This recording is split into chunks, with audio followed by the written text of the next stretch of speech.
On est le quelque chose comme le, je sais plus, peut-être le début décembre. Donc je vois sans voir. C'est une chose qui m'est venue il y a quelques minutes, mais en l'espace de ces minutes, j'ai perdu j'allais dire, la dynamique. Et donc, je vais essayer de retrouver, m'installer ou de me réinstaller dans ce qui m'était venu et qui, normalement, de se présenter de façon assez spontanée, assez continue. Mais là, bon, et comment dire, remettre en place les conditions de la spontanéité orale ou orale intérieure, enfin, le débit des images quelque part, et même des mots silencieux que l'on a à l'intérieur. Parce que on, voilà, ce qui se passe à l'intérieur, ça s'enchaîne. Voilà l'enchaînement, cet enchaînement qui passe d'une chose à une autre. Voilà, d'une sorte de, comme quand on est dans un espace où il y a plusieurs choses, donc comme ça exposé, on passe d'une chose à une autre. Normalement, toutes les choses ont une relation entre elles. Et, et dans cet espace intérieur, notre espace d'exposition, donc on passe, pour y dire, on passe la plupart de notre temps à peut-être à passer d'une chose à une autre. Voilà, c'est un espace d'une certaine façon très grand, mais pas illimité. Et donc, il s'y trouve ce qu'on y a mis. Donc, il y a des choses il y a des choses qui sont réussies, d'autres qui ne le sont pas, des choses qui nous plaisent, mais on n'a pas non plus le choix des choses exposées. Donc, si, voilà, donc l'espace de sa vie qui est, il n'y a pas tout dedans, mais il y a beaucoup de choses. Donc il y a des choses il y a des choses qui sont en mouvement. Voilà, ce n'est pas des choses en deux dimensions, simplement comme ça, arrêtées. Non, les choses continuent comme des choses animées, comme des corps animés, mais animés un peu comme des automates. Ils font un peu la même chose. Ils sont comme enquistés dans un mouvement perpétuel. Et voilà les personnages, les situations, et voilà, situations, personnages, des choses entrevues, des choses un peu entrevues quelquefois par effraction, des choses entendues, mais aussi des choses. Donc, je vois sans voir. Un moment, le sens de la vision ne semble offrir rien. Il n'y a rien. Je vois, mais en même temps, c'est comme si cette vision est quasi inopérante, quasi paralysée, quasi inactive. Je suis devant plusieurs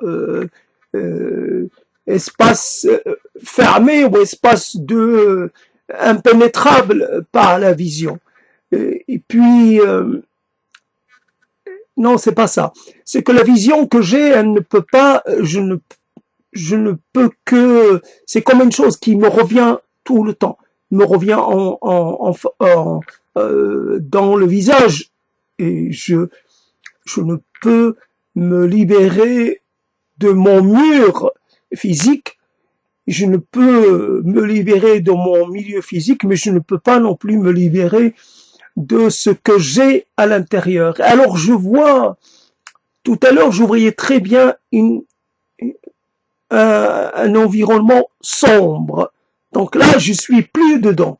C'est toute la question, se lever, aller faire une chose, puis mettre la webcam en action, et ça y est, j'allais dire l'essence de l'émotion ou l'essence de l'impression, s'en est allé.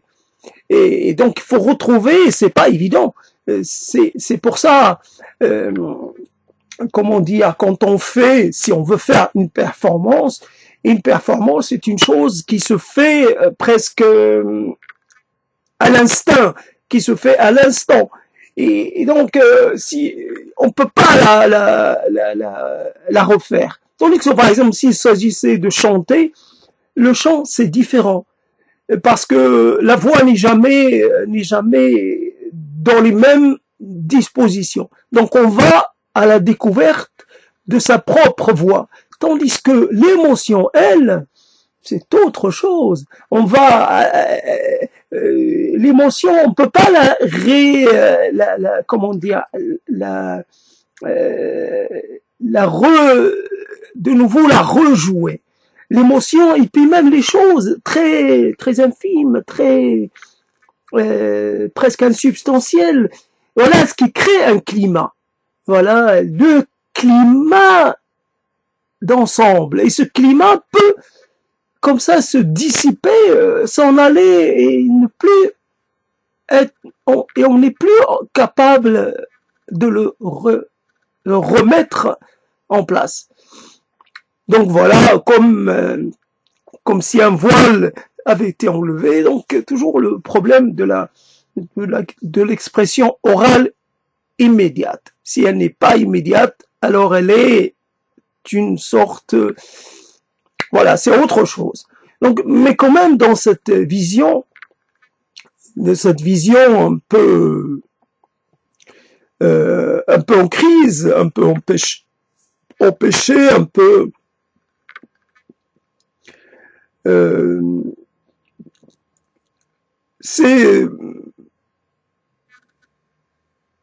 il y a des choses, et j'avais pensé à quelqu'un, je me disais, et il revient devant moi presque triomphant, l'air réjoui, il revient me narguer. Dans cette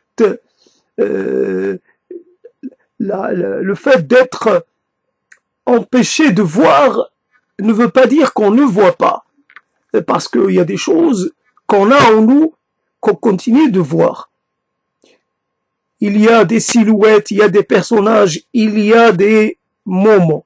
Et ces moments ne disparaissent pas, même si on devait perdre, ne disparaîtraient pas, même si on devait perdre le sens de la vue.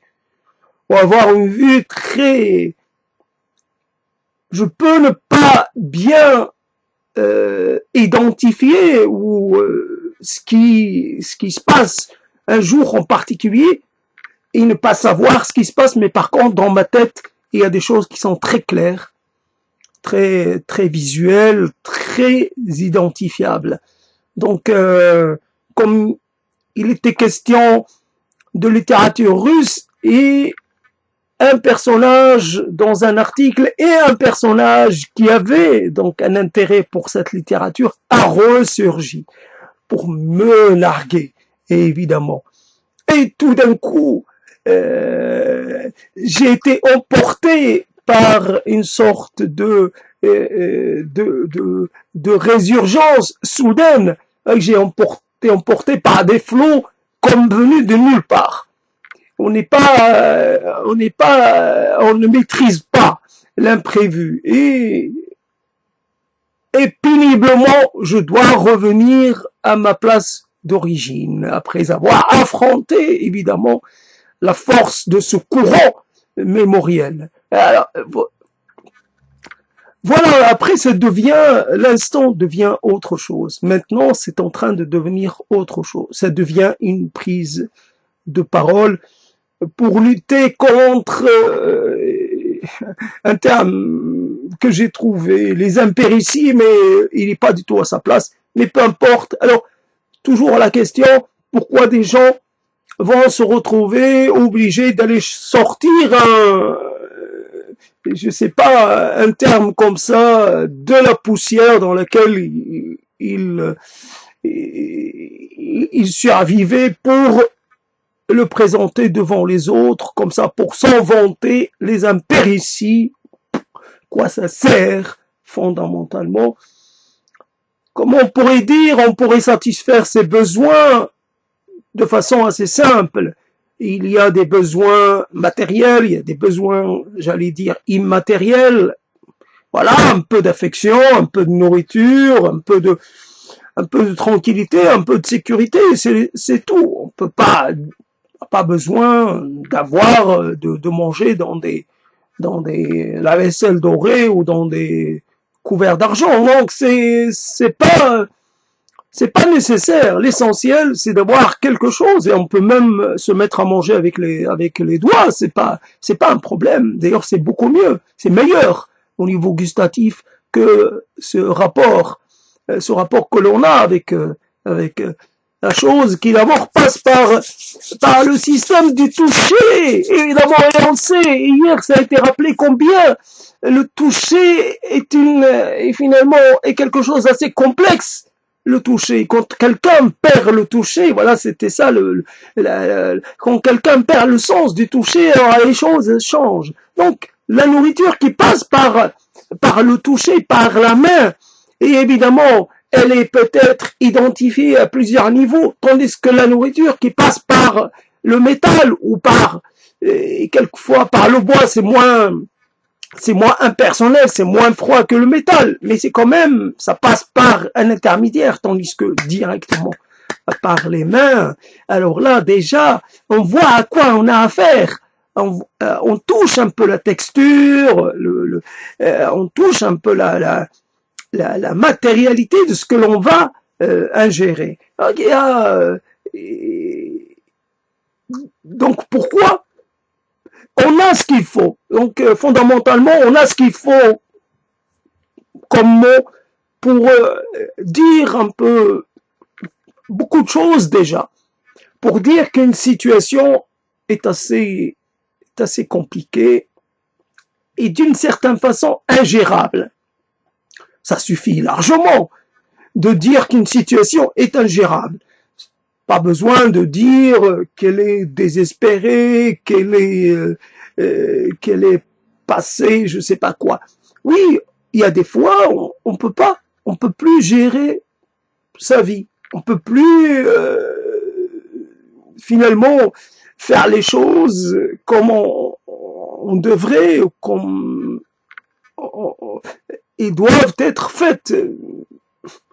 Voilà, avoir accès à ce minimum vital indispensable à la pérennité, indispensable à la sauvegarde de son bien-être, minimum vital, évidemment, social et, j'allais dire, et symbolique, pas le minimum vital matériel, celui-là aussi on peut en manquer. Dans certaines régions du monde, pas très lointaines, il y a des situations de précarité alimentaire, voire de famine tout court. Donc, mais là, en ce qui me concerne, cette question ne se pose pas actuellement. Donc, il s'agit de gérer le manque qui est un manque de rapport à l'autre, d'existence hors de soi. Donc, simplement, on tente quoi qu'il arrive, même si on écrit de façon extraordinaire et qu'on a un talent unique, même si on transforme la réalité et qu'on y trouve du plaisir, c'est de toutes les façons, c'est dans l'objectif de répondre à un besoin. Aucun être, j'allais dire, bien fait et normalement fait, ne va consacrer des heures et des heures à essayer de mettre en place un univers parallèle. Il n'y a pas la nécessité d'aller faire une sorte de monde, construire un monde à côté du monde, ni même d'aller raconter le monde. Le monde se raconte en permanence, pas besoin, on le raconte en étant dedans, pas en se mettant à côté. Consacrer du temps, s'isoler pour faire naître une sorte de réalité secondaire ou de réalité un peu transformée, un peu refaite. Voilà, ça ne correspondra jamais à la réalité. Parce que on est seul dans cette activité, donc il nous échappe des choses. Donc on omet des éléments. Chaque fois qu'on est en train de penser, on manque d'une composante essentielle, c'est-à-dire le regard de l'autre, l'empreinte de l'autre, mais pas une empreinte imaginée ou une empreinte comme ça que l'on introduirait de façon volontaire. L'autre, l'odeur de l'autre, le regard de l'autre, le corps de l'autre. Voilà, comment on se détermine, c'est par rapport à ces choses-là très réelles.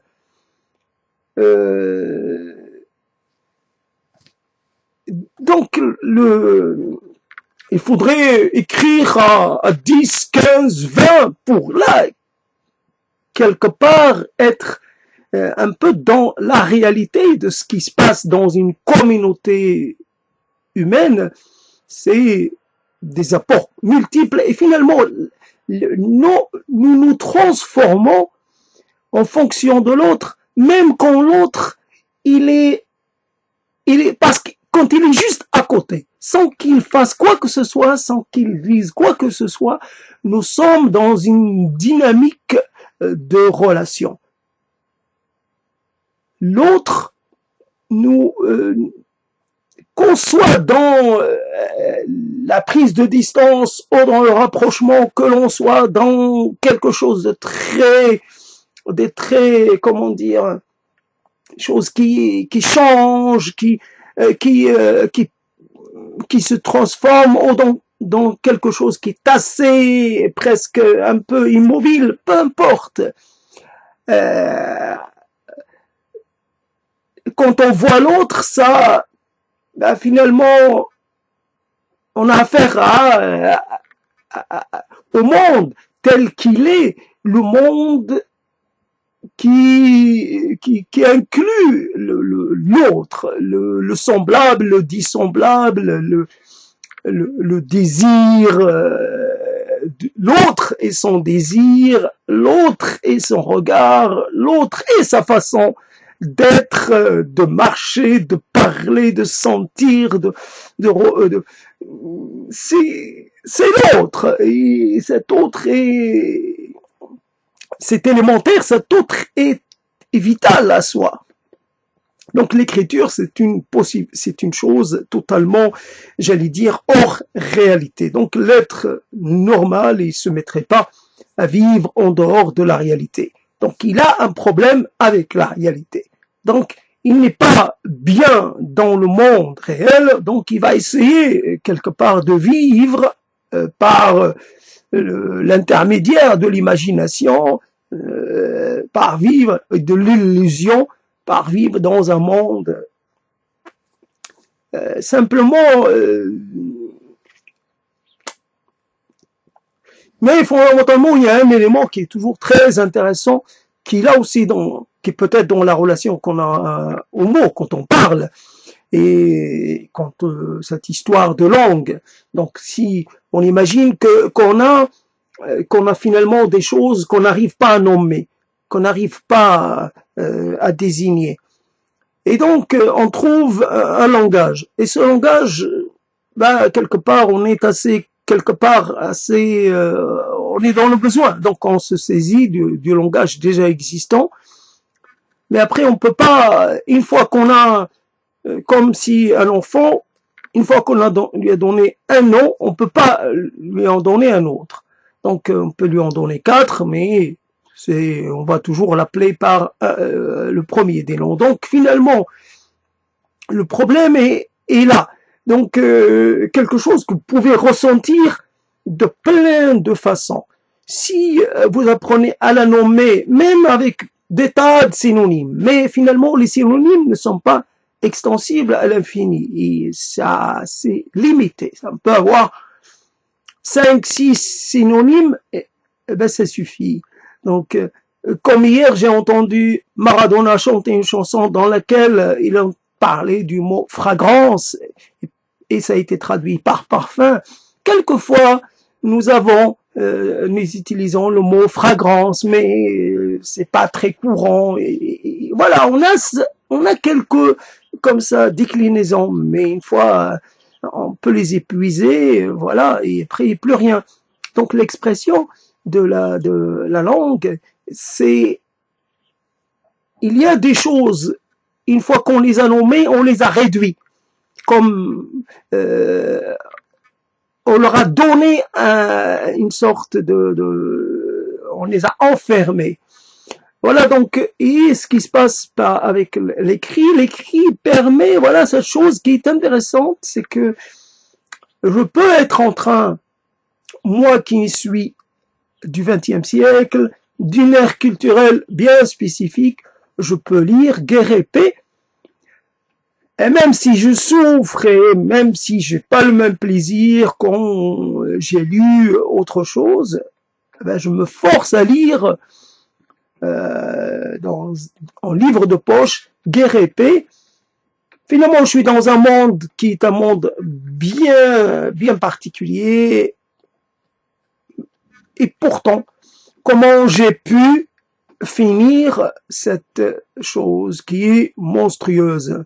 Et finalement, si je devais regarder la chose, comment dire, passer à l'image, là, j'aurais pas la même sensation, parce que je devrais me positionner par rapport à un visage, par rapport à un décor, par rapport à une ambiance, je suis devant autre chose. Il ne faut pas qu'il y ait des images. Les images les seules images que je dois finalement, dont je dois me contenter, ce sont les images dans ma tête. Il est possible que l'empereur, que le noble, que je l'ai ressenti d'une façon que pour moi, finalement, il est possible que je n'ai jamais réellement identifié, qu'on n'identifie pas les personnages, que les personnages n'ont pas réellement de visage très identifiable, qu'ils n'ont pas de silhouette. Dans quoi on se retrouve quand on est en train de lire? Dans quoi?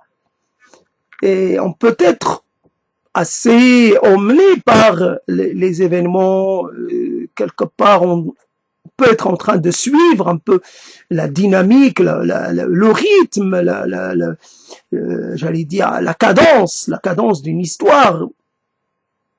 Mais comme quand on parle, il y a toujours des arrêts, des pauses entre les mots. Quand on lit, quand on est dans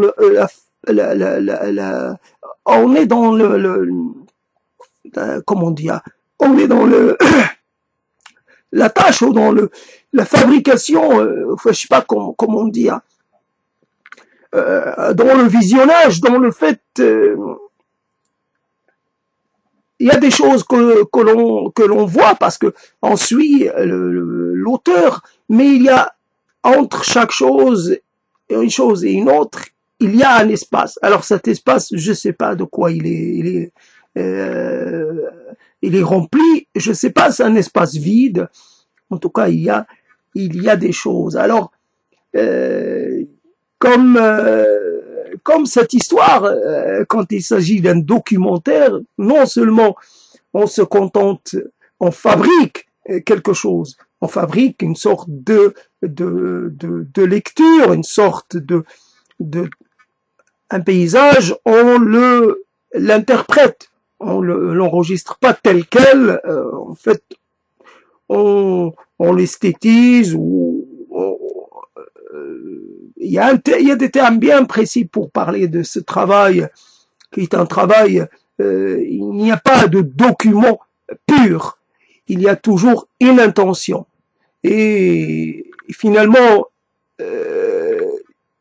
mais quand on rajoute des musiques, on n'a plus besoin, on n'a pas seulement, on peut pas se contenter des bruits de la nature. S'il y a du silence, ou à peu près, c'est la nature elle-même. Pourquoi rajouter quand il s'agit d'une scène? Pourquoi la nécessité de rajouter? Et voilà dans les films, la nécessité de rajouter de la musique d'ambiance. Quand on lit, la musique on la fait soi-même, ou peut-être qu'on n'a pas besoin de musique. Et quelqu'un qui n'a jamais entendu, je sais pas moi, une musique russe, ne va pas se mettre il ne peut pas de lui-même créer cette musique. Je sais pas dans quel monde on est quand on lit Guerre et paix. On n'est pas en Russie, on n'est pas dans la Russie telle qu'on va la découvrir par la suite.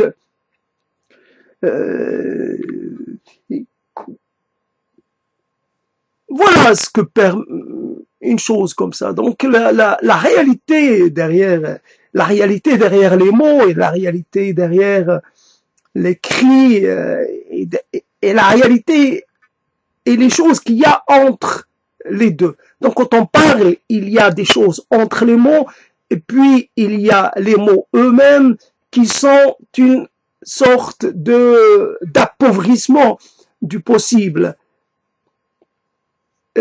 Finalement, quand on dit le possible, il doit prendre tel ou tel aspect, on le réduit.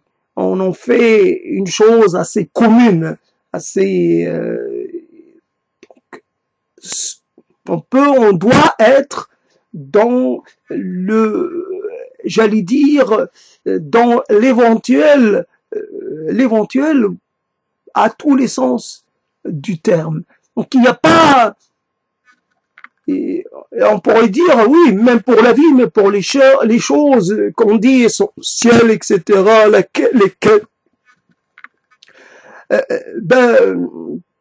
si on vous propose un mot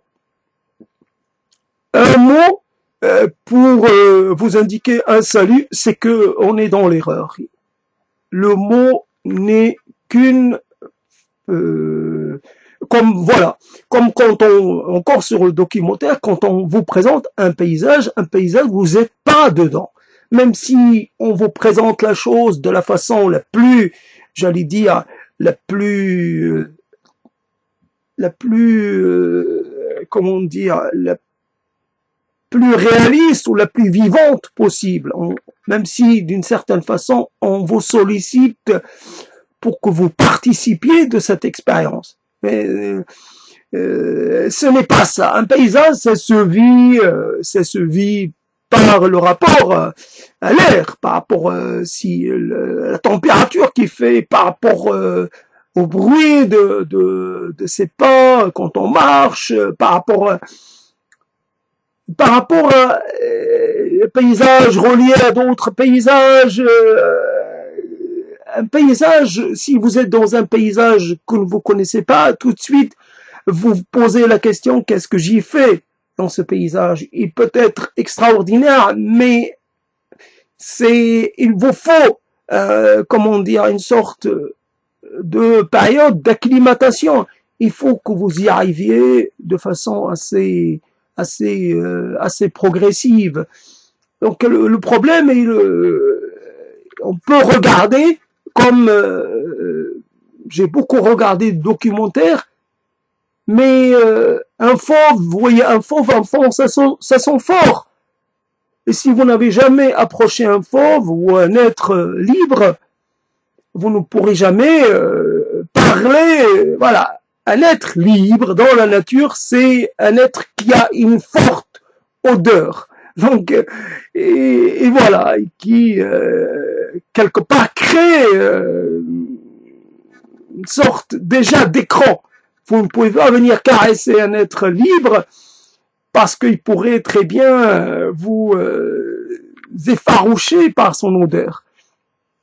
Après, ça dépend. Si c'est une femelle ou un mâle, je pense qu'un mâle est beaucoup plus odorant et beaucoup plus impressionnant, effectivement parlant.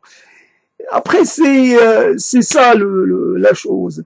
Donc, documentaire, vous pouvez avoir visité le monde entier, mais vous n'avez pas du tout visité le monde. Quand on vous présente un mot censé exprimer, comment dire, vous permettre de trouver votre salut quand on vous présente une voix. Après, c'est la voix. C'est là aussi, c'est une forme de supercherie, c'est une forme de, comment dire, c'est quelque chose de très compressé, ça ne correspond pas à la réalité dans toute sa, dans toutes ses, dans toute sa latitude, dans toutes ses extensions, dans toutes ses, on peut pas extraire quelque chose dans le domaine des mots, on peut pas extraire un mot pour le mettre en avant, dire ce mot-là est le mot qui convient, et le mot qui sauve.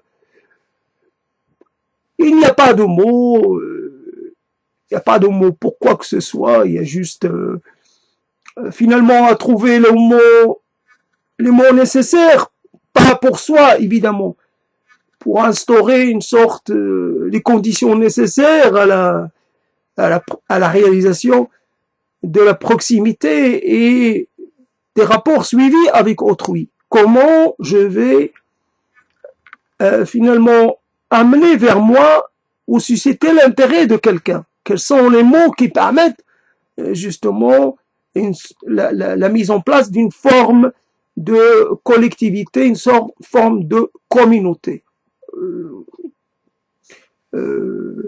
Donc les mots, et on voit très bien que ça, on peut essayer de parler.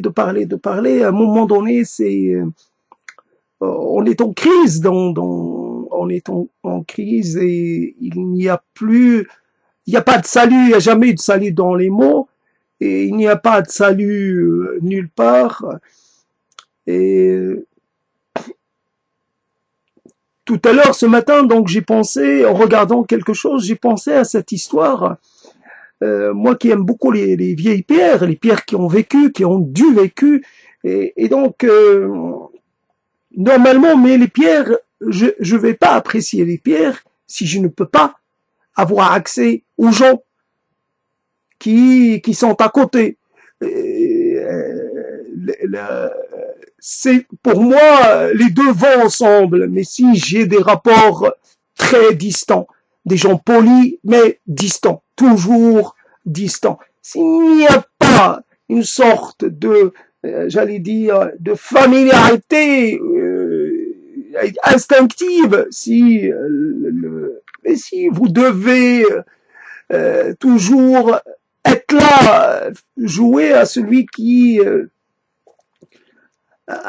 je sais pas si vous arrivez parce que vous êtes motivé, je sais pas par le désir d'enregistrer, je sais pas voilà, de faire de rajouter une chose à votre carnet déjà plein de visites accumulées dans un esprit d'accumulation. Mais si une pierre, finalement une pierre ou une partie d'un mur, un mur à moitié écroulé, ça vous parle, ça pourrait vous parler autant que des milliers d'autres, ça pourrait vous suffire. Donc vous pouvez trouver très bien votre salut en vous mettant à côté d'un mur. Après, vous avez envie de connaître un peu l'histoire de ce bâti. Voilà comment on peut vraiment. Si est-ce que ce mur, il a accueilli, il a abrité depuis combien de temps, etc. Les gens qui ont vécu et tout, et tout, et tout. Donc, voyez une pierre prendre le soleil, c'est mieux sous la lumière, mais donc, et puis vous voyez cette pierre et vous voyez un peu son côté un peu tanné tanné par le temps qui passe. C'est voilà, il y a la marque des siècles dessus. Peut-être il y a aussi la marque de l'homme, mais vous ne voyez plus l'homme, vous ne voyez que le temps. Voilà ce qui pourrait être intéressant. Donc, je vais finalement à la quête de mon mur et non pas à la quête de tous les murs et toutes les pierres. Moi, il vous suffirait, pourrait vous suffire à vous aussi d'un mur. À moitié, encore une fois, à moitié écroulé ou très lézardé ou de toute façon un mur qui a un fort cachet, un mur qui vous impose le respect parce que vous l'imaginez multi-centenaire. Ils n'ont pas un mur destiné à s'écrouler au bout de quelques années. Un mur fait justement pour ne pas durer.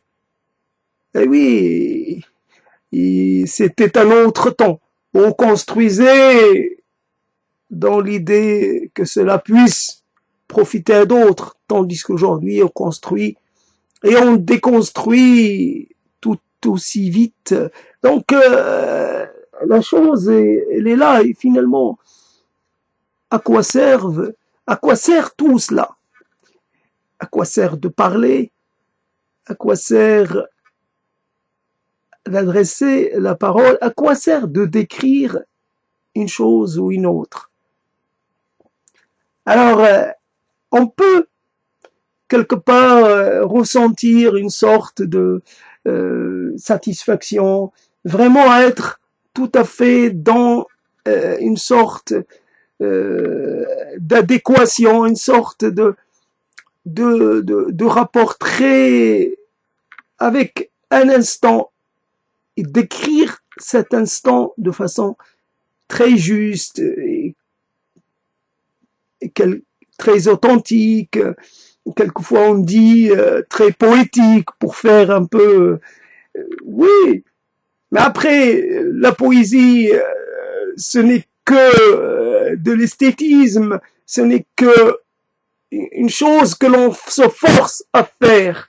Est-ce qu'on mange en poétisant? Est-ce que l'on chie en poétisant? On chie toujours de la même façon, on est content que ça se passe toujours pareil. La poésie, pourquoi faire? Bien que vous pouvez très bien trouver, et quelquefois vous êtes très, très bien arrangé, un ensemble de vers, mais c'est bon, c'est pas indispensable. Ça vous est pas du tout indispensable, car vous pouvez être un poète vous-même, mais un poète sans mots. Pas besoin de mots pour être poète. Vous voyez le soleil, vous voyez que ce soleil, le soleil de ce jour, ou de cette matinée précise, vous convient. Et ça vous fait plaisir, comme on dit avec les mots. Alors qu'en fait, si on n'utilisait pas les mots, on pourrait dire que ça vous fait énormément de choses. Ça vous fait beaucoup de choses. Ça vous fait, je sais pas. Il n'y a pas moyen de les décrire puisque c'est propre à chacun. C'est propre à ce soleil de ce moment. C'est propre à l'endroit où vous êtes. C'est propre à vos souvenirs. C'est propre à ceci, à cela. Donc c'est impossible. Impossible de dire que ça fait plaisir parce que ça correspond qu'à une infime partie de ce que vous ressentez ou de ce que vous pouvez ressentir. Tandis que vous êtes là. Je ne sais pas si vous êtes en adoration devant ce soleil. Je sais pas si vous êtes en extase, je sais pas si vous êtes ceci, mais ça vous arrêtez bien, pour passer du temps dans cette sensation. Et puis même, le temps n'est pas important. Vous pouvez ressentir une chose en l'espace d'une fraction de temps. Une fraction très courte de temps. Et ça, c'est déjà très fort. Donc, et vous ne ressentez pas le besoin d'aller traduire ça par des mots un peu forcés. Non, si vous êtes dans un rapport, j'allais dire, d'esthétisation ou je sais pas quoi, esthétisation profonde, intérieure, pas du tout extériorisable ou pas du tout à extérioriser. Donc, voilà la chose. Donc, toujours, si j'ai des mots, si j'ai des poèmes, donc ça peut me convenir à un moment, parce que je vais utiliser ça comme quelqu'un qui rédige des lettres déjà toutes faites pour lettres d'amour, des lettres de toutes sortes, comme on peut demander à quelqu'un d'écrire à votre place. Mais jamais, mais au bout d'un moment, comment on dit,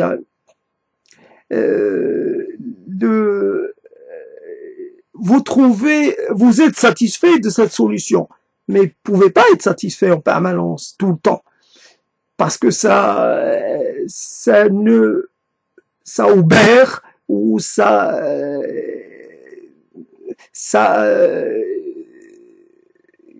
permet pas à votre totalité de s'exprimer. Donc à un moment donné, vous allez vous mettre à écrire vos propres lettres, etc., etc. Donc, vous avez un poème, mais un poème ne peut pas vous convenir pour la vie. Donc, ne peut pas vous convenir pour 10 ans. Donc, vous allez peut-être l'adorer ou le mettre en valeur pendant 10 ans, et à bout de 10 ans, donc, voilà le problème avec les mots, c'est qu'ils ont une durée limitée d'utilisation. Ils répondent peut-être à une demande à un moment donné, mais ils nous font prendre l'habitude de du tout fait, du prêt à l'emploi, du prêt à consommer, du prêt à gérer. Donc voilà. C'est bien que l'être qui a rédigé ça, c'est bien pour lui, mais c'est pas bien pour moi. À fond, ce n'est pas bien pour moi. Donc, je n'ai pas besoin des mots des autres, je n'ai pas besoin des mots, et je n'ai pas besoin d'extérioriser ce que je peux avoir. Donc, extérioriser, c'est tout sauf décrire réellement ce qui se passe. C'est tout sauf la réalité. C'est une partie de la réalité, mais c'est une réalité. Alors, il y a le travail permanent de l'autocensure, du découpage, enfin, je sais pas comment dire, du réarrangement.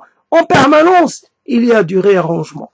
Car à côté, comme on pourrait dire, le diable est dans les détails, il y a toujours un à côté. Et cet à côté, peut-être, c'est, pendant qu'on parle de façon très, j'allais dire, très normale, presque très ordinaire, par à côté, on a eu envie d'envoyer balader quelqu'un. On a eu envie d'envoyer balader, je sais pas, une puissance. On a envie de dire des grossièretés. Et on se retient. Ou alors on a envie de céder à une sorte et on se retient. Et puis, ce contrôle que l'on exerce sur soi, il n'est pas seulement au niveau j'allais dire, mental, il est aussi au niveau linguistique.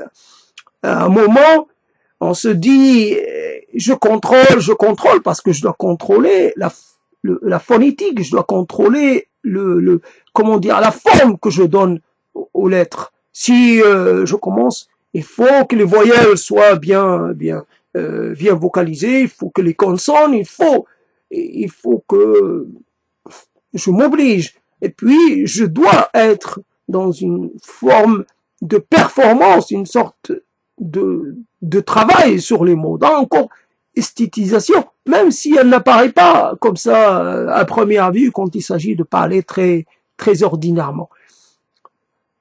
Mais si on se laissait peut-être aller, on pourrait revenir à un langage pré-langage, peut-être un langage avant le langage, qui est le langage de tous les le moment de tous les possibles, comme on dit, à un moment, un enfant nouveau-né, un humain nouveau-né, peut finalement parler toutes les langues.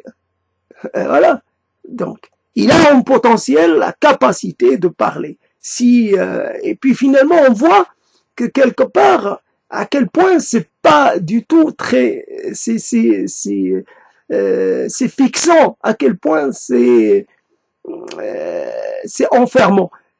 Non seulement on va parler la langue, parlée par une communauté très large, mais en plus, dans cette langue, on va avoir les inflexions de l'endroit où on a commencé à parler cette langue. Donc on aura ce qu'on appelle un accent.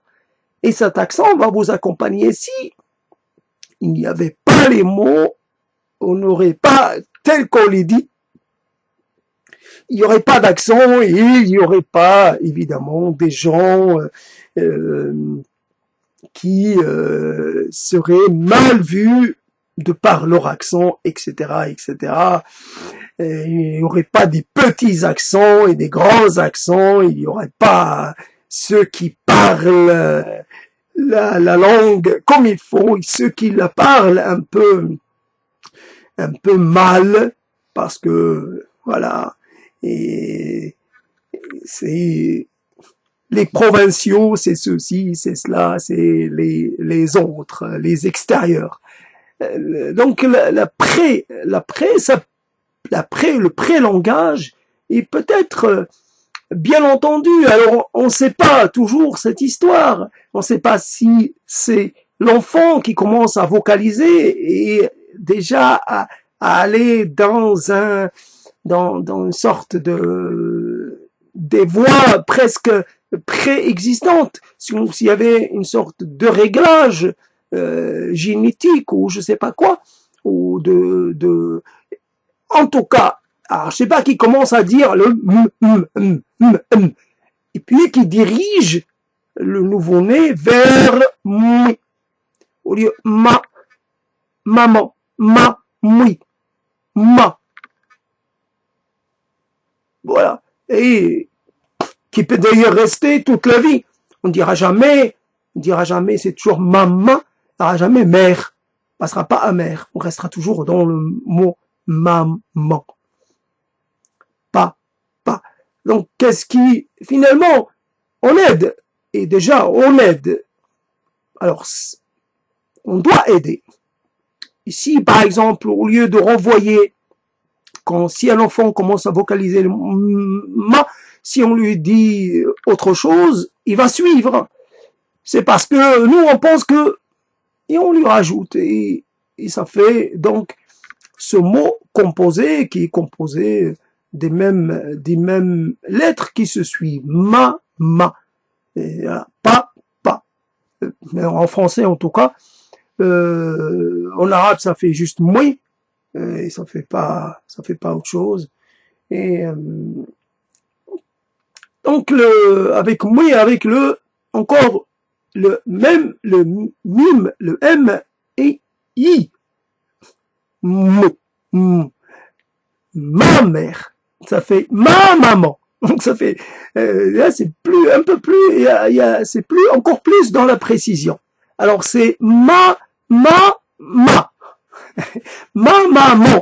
Oh là là.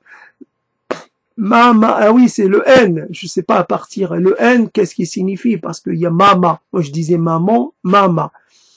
Non, c'est maman. Et le N, qu'est-ce qu'il fait? Alors qu'il n'y a pas papon. Il n'y a pas le maman. C'est ça. ce N, qu'est-ce qu'il fait là-dedans dans maman, et pourquoi il est absent dans le mot papam, papam. Alors, c'est comme ça. Alors, donc, il pourrait y avoir un langage. Donc, la nécessité d'inventer un langage. Alors, il y a évidemment un langage qui n'est pas un langage verbal. Il y a le langage du corps, il y a le langage des yeux, il y a le langage, je sais pas de quoi. Il y a des langages un peu à côté du langage principal, qui est évidemment tout dans l'alignement et dans la reproduction et dans le réemploi et dans finalement comment dire, la transmission, la passation, etc.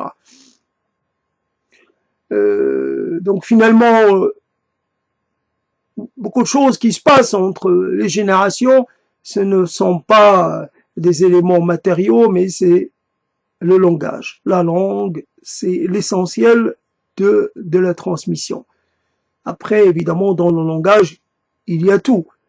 Il y a comment on définit un territoire, comment on définit une relation à ce territoire, comment on définit les règles de vie en société doivent être régies par ceci ou cela. Il y a des choses à privilégier. Alors, dans certains contextes, on va dire il faut privilégier la tolérance.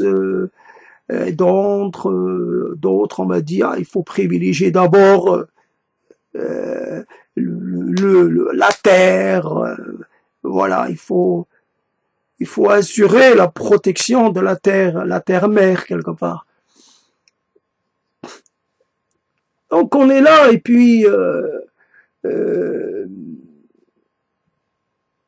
comment dans sa tête finalement se libérer des présences indésirables, comment évacuer.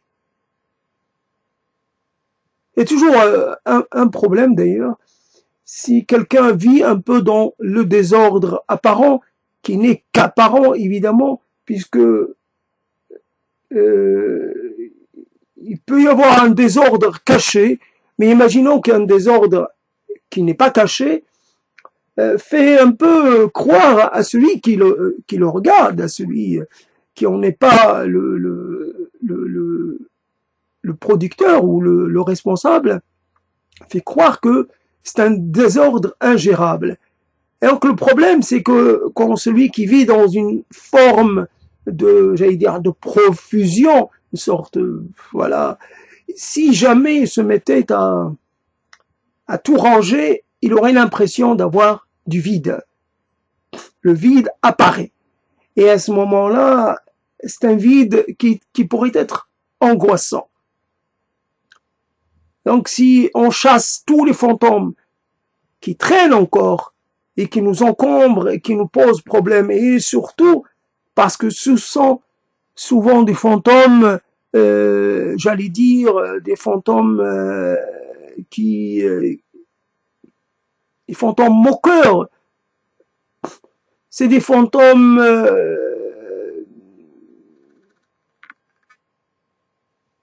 qui ne cessent de nous envoyer comme ça des pics, de nous dévaloriser, c'est ça.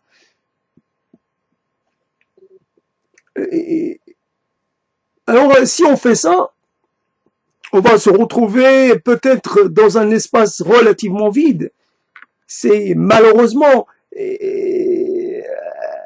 comme un bâti qui a été construit. Il a été construit avec des matériaux qui sont peut-être pas tout à fait très solides, mais si on se met à enlever ce qui n'est pas très solide, on pourrait faire écrouler tout l'édifice. Donc on laisse les choses comme ça. Donc si on doit faire un tri dans nos têtes, on va peut-être qu'on va finalement un peu, c'est comme ça qu'on est constitué. Alors c'est ça le problème. On est constitué avec ce que nous avons eu à notre disposition.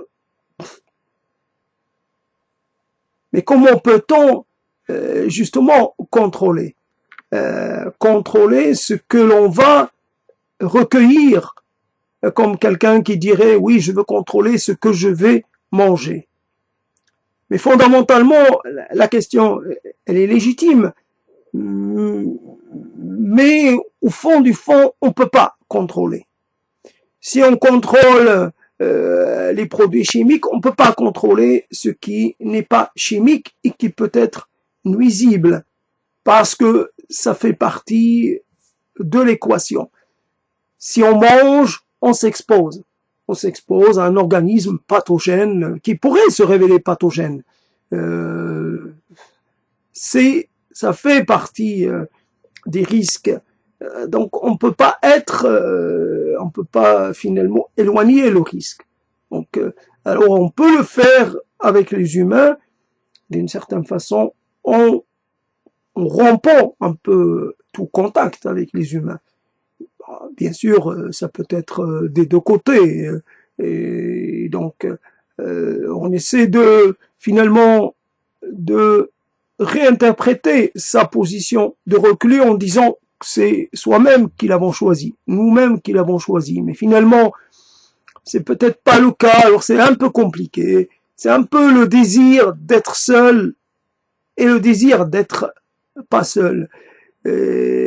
Alors il y a toujours cette question, oui, je veux la qualité, pas la quantité, et finalement peut-être c'est dans dans le maintien de ce désir de relations de qualité que nous pouvons continuer d'entretenir des relations. J'entretiens des relations jusqu'au moment où je vais arriver à trouver la meilleure, la relation qui me convient le mieux.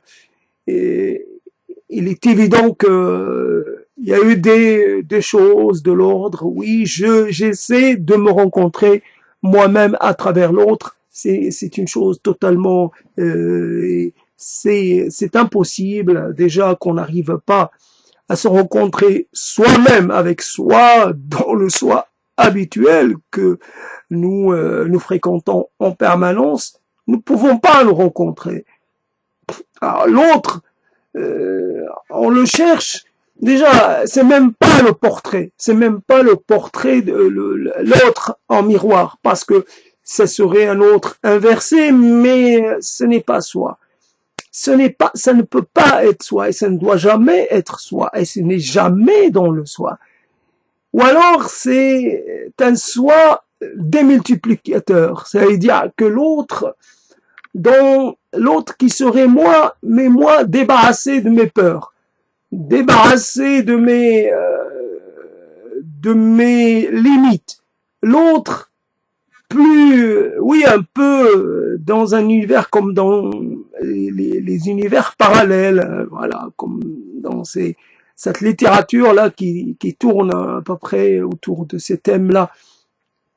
Mais on le sait au fond de soi-même que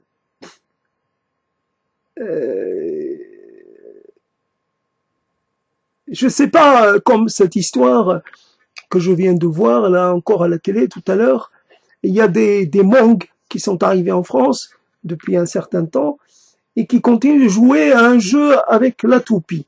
Et donc pour eux c'est un jeu traditionnel, donc la toupie elle tourne, elle est envoyée sur un petit espace et là elle tourne et puis l'adversaire, doit finalement la faire décoller en la frappant avec un fil, avec une sorte de fil comme mais moi dans mon enfance la toupie j'ai jamais joué avec les autres enfants, j'en ai entre les mains, j'ai essayé de jouer, mais j'y suis pas arrivé. Après les enfants ce qu'ils faisaient c'était jouer, bien faire préparer la toupie, mais finalement pour qu'elle arrive, puisqu'elle avait une pointe en fer, pour qu'elle arrive sur la toupie de l'adversaire, et pour la fendre en deux. Et on voit que ce n'est pas un jeu, un simple jeu d'adresse, c'est un jeu de destruction. Voilà, on sait que l'autre, c'est tout. Ça m'introduit à un autre monde. L'autre me permet non pas d'être un autre moi-même, jamais. C'est là où j'ai pas été. C'est la chose que je ne peux pas voir parce que ma vision est toujours limitée. Parce que je suis prisonnier d'une narration, parce que je suis prisonnier d'une sorte de, j'allais dire, comme si j'étais enfermé dans une façon. Et comme on peut être enfermé dans un langage, parce que c'est comme ça, et on peut être enfermé dans plein de choses. Et l'autre, lui, il n'est pas enfermé de la même façon que moi. Alors, bien sûr, voilà, donc, et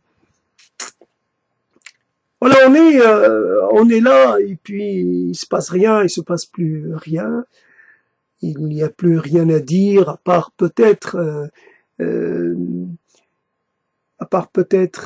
espérer, je sais rien, et c'est toute la question.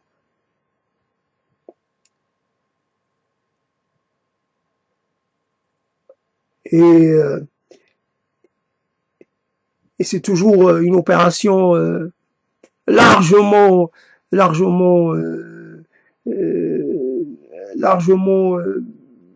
j'allais dire, désespéré d'essayer de refaire le monde seul. Ça n'a jamais été, ça ne peut pas se faire. C'est comme ça. Alors, même Dieu, il a eu besoin de temps pour fabriquer le monde. Et donc le temps qui dit, il aurait pu le faire en une journée, en tout cas c'est comme ça que le raconte la légende. Il aurait pu le faire, d'ailleurs on voit évidemment que c'est une vision humaine, hein, parce que Dieu n'a pas à une autre relation au temps. Donc c'est toujours, et avant de tomber sur cette relation à la temporalité, relation différente selon finalement la spécificité de chaque être, un insecte a une relation au temps qui lui est propre, un oiseau, etc. Chaque être a une relation au temps qui peut être une relation, comment dire, un insecte peut évoluer plus rapidement. Mais rapidement, ça ne veut pas dire qu'il a une vie plus rapide.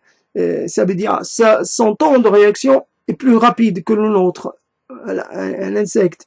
Mais comme il vit, a priori, selon notre temporalité à nous, il vit pas longtemps. Mais il est possible que pour lui, un quart d'heure, ça équivaut à une année pour nous. Ça équivaut à 6 mois, ça équivaut à 7 mois, ça équivaut à quelque chose de très long. Parce que peut-être le temps, il est fractionné. Donc voilà, donc le temps divin, comme je l'ai évidemment aperçu très très très jeune dans le Coran, il disait qu'un jour pour Dieu pourrait être l'équivalent de 50 000 jours humains ou terrestres. Donc ça fait que finalement, dans le Coran lui-même, qui est un livre, comme on sait, très multiface, donc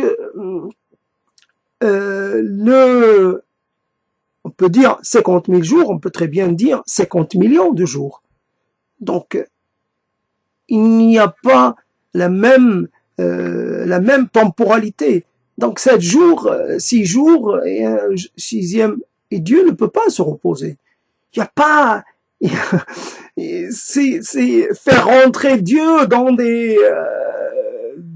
j'allais dire, dans des temporalités ou dans des façons de fonctionner de l'humain. Non, Dieu ne fabrique pas, mais ce n'est pas un faiseur, c'est pas un Faber, c'est pas un forgeron, il agit d'une autre manière qui nous est totalement inconnue. Voilà la chose, qui nous restera toujours, je veux dire, inconnue et mystérieuse. Alors, et au niveau du temps, voilà, comme tout à l'heure, j'ai lu que le temps, finalement, le rapport au temps a changé de par les contraintes actuelles, bien entendu. Le temps ralenti et le temps rapide, etc., etc. Quand on est dans une forme d'enfermement, le temps nous semble quelquefois, pas toujours, ralentir et presque s'arrêter. Quoique moi, je suis dans une situation difficile et malgré tout, je vois le temps passer. Chaque fois que je regarde, je vois qu'il y a 20 minutes, une demi-heure, 3/4 d'heure qui sont passés. Ça défile en permanence.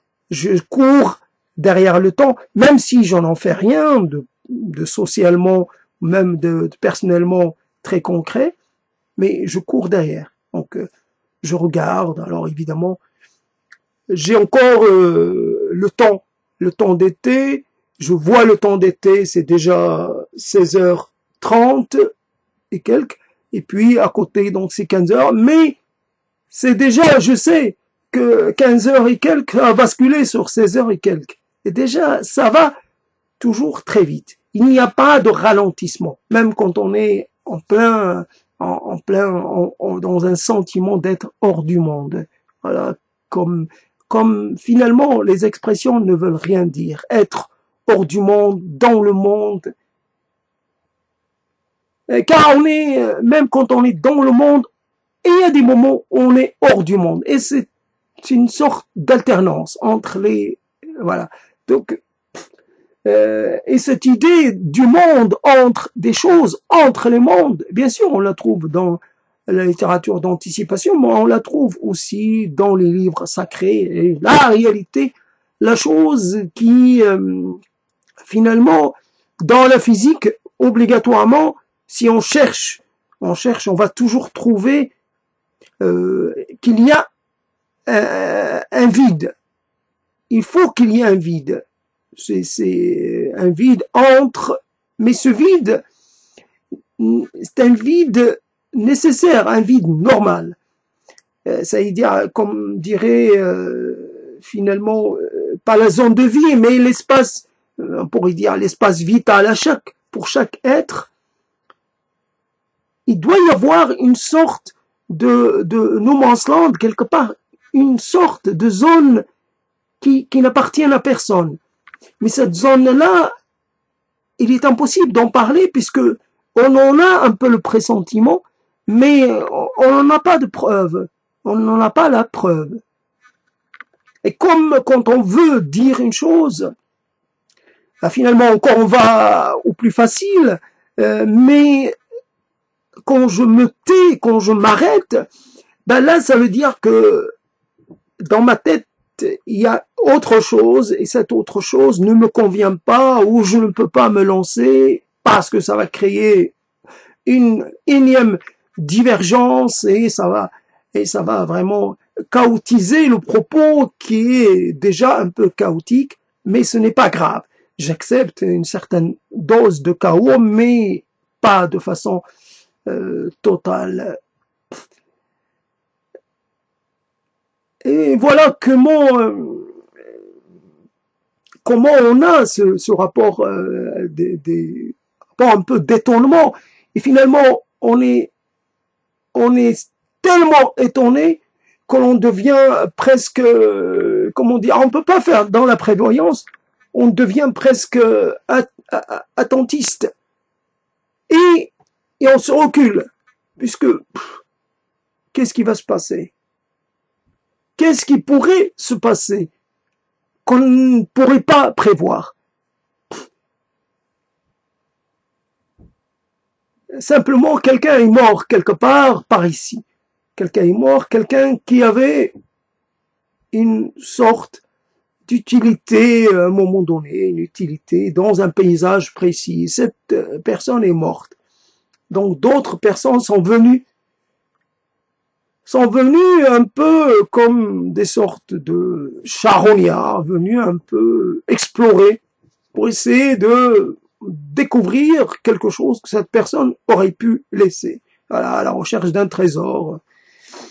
Voilà.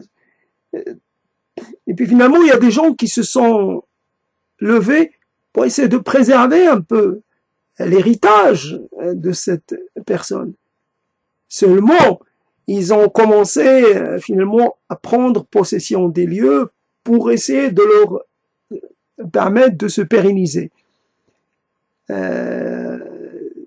Par-delà, évidemment, le moment, la période qui était celle de leur première émergence. Et finalement, il y avait devant la porte, devant, sur la façade, il y avait des pieds de vigne à un moment donné.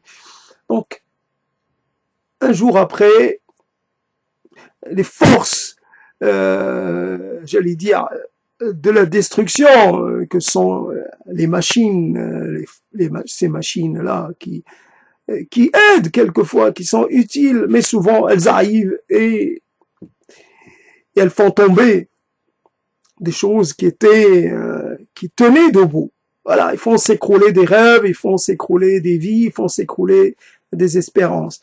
Ces machines-là, avec leur crocs, avec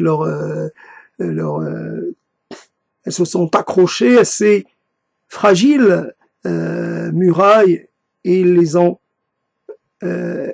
ont terrassées. Alors donc, tout s'écroule, finalement tout est devenu, il n'y a pas moyen, on va pas reconstruire quelque chose qui était déjà, qui a été bâti à force de gestes qui s'exerçaient dans une temporalité très lente. On ne peut pas reconstruire ce qui a été le produit d'un rêve et d'une sorte de presque de rêve éveillé. Ça aurait été, on peut le refaire, mais ce serait autre chose. Donc voilà, boum, voilà comment on est.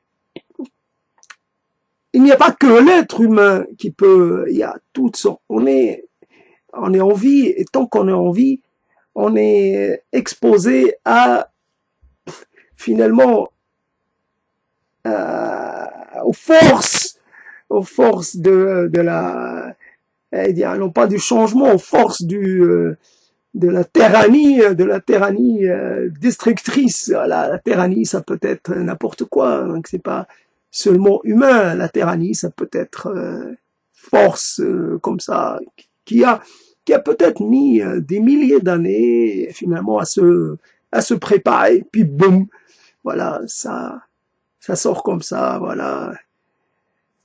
Une manifestation de la colère ou de la force, comme on dit, de la nature ou de la terre, peu importe, force, géo quelque chose.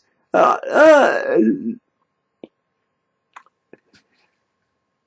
on peut, dans toute vie, il y a le rêve, mais tous les rêves ne sont pas légitimes et tous les rêves ne sont pas destinés à voir le jour. Il y a des rêves quelquefois juste pour remplir un peu le vide.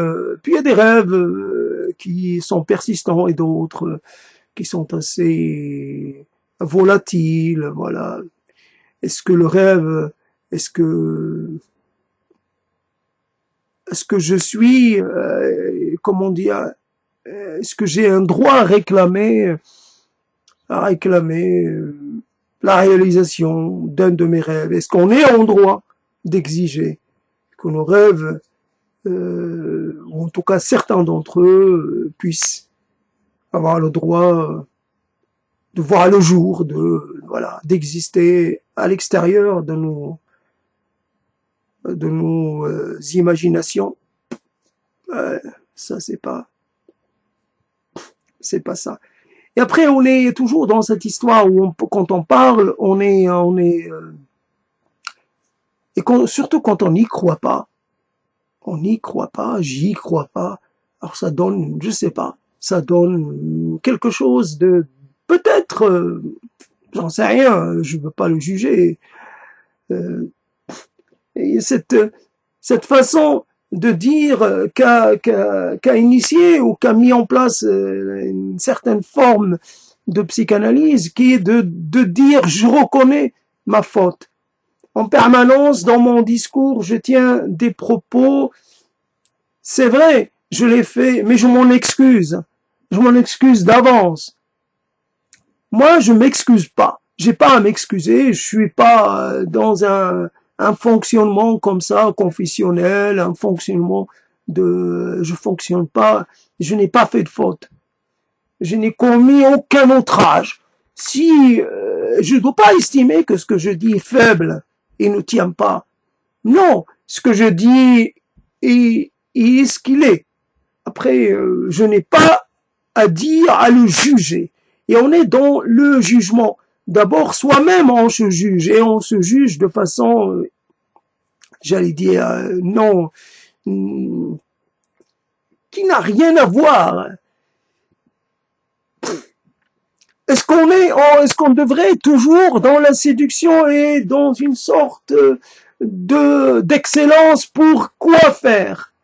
Est-ce que je veux attirer, par exemple, l'adhésion et pourquoi faire? À quoi ça va me servir? Simplement, oui, dans un sens où que finalement, ça crée une dynamique. Voilà, quand on est dans les mots, finalement, quand on est dans de nouvelles dispositions relationnelles, ça donne de la matière. Ça, je sais. Mais après, fondamentalement, il y aurait beaucoup de choses à dire. Les gens qui pourraient vous approuver, on ne saurait même pas pourquoi ils le font. Et d'ailleurs, est-ce que ça pourrait finalement vous servir à quelque chose? Est-ce que vous cherchez de l'approuvement ou approbation ou pas? Peut-être pas. Vous cherchez finalement, vous êtes livré à une certaine, vous avez vous êtes ennuyé par votre incapacité à vous en sortir parce que vous êtes face à des mots qui ne répondent pas et finalement à vos désirs, quelque part à vos besoins qui ne vous satisfont pas. C'est surtout de ça qui pose problème. C'est comment je peux dire une chose, et surtout dans cette phase, le problème, et là encore une fois, c'est dans cette distance que crée l'expression orale audible, crée une distance entre soi et ce que l'on va oraliser. Je ne suis pas moi. En tout cas, je suis moi à 60%, quelquefois à 40%, quelquefois à 75% ou à 72%, mais je suis jamais à 100% moi. Donc il faut pas, et je sais même pas quelle est ma langue finalement. Ma langue réelle, quelle est finalement, vers quoi va, je pourrais dire une expression assez classique, où va mon cœur, où va finalement mon corps, quelle est la langue qui pourrait être celle de mon corps? J'ai déjà dit quelle est la langue qui pourrait être celle de mon cœur. Maintenant, je passe à la langue du corps.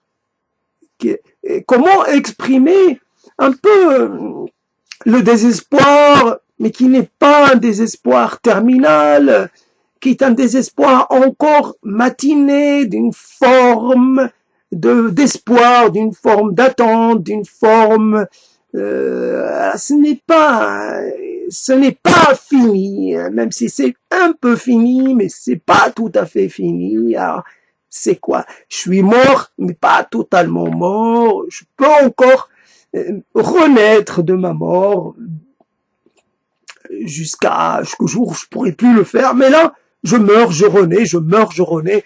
Quelquefois, je renais un peu de façon un peu pas très satisfaisante, mais le lendemain, je renais, je renais, je renais. Donc, c'est des renaissances continuelles, mais il y aura un jour où je vais me sentir un peu moins en bonne forme, un peu moins renaissant, un peu plus, oui, en me réveillant. Ça, je m'y attends, en tout cas. On dit ça, je m'y attends, comme pour un peu, pour anticiper le pire. Mais le pire, on peut pas l'anticiper réellement. On peut en avoir une sorte comment dire, une sorte intuition basée sur, évidemment, l'emprunt à d'autres situations. Ouais, l'imprévisible, bah, finalement, ça va être ça, ça va être ça, ça va être ça, génétique, maladie génétique, ceci, cela, affaiblissement dû ceci ou cela. Oui, mais l'imprévisible peut être d'une nature totalement autre, non, que je ne peux pas prévoir, que je ne peux pas hypothéser. Bah, voilà, donc je m'arrête là. Et c'est une manière de s'entendre parler dans le silence, un peu dans le silence intérieur qui est le sien, et dans cette absence de lumière, absence de perspective, de absence de paysage, absence de vision. Il y a ces mots-là qui finalement, il y a ces mots-là.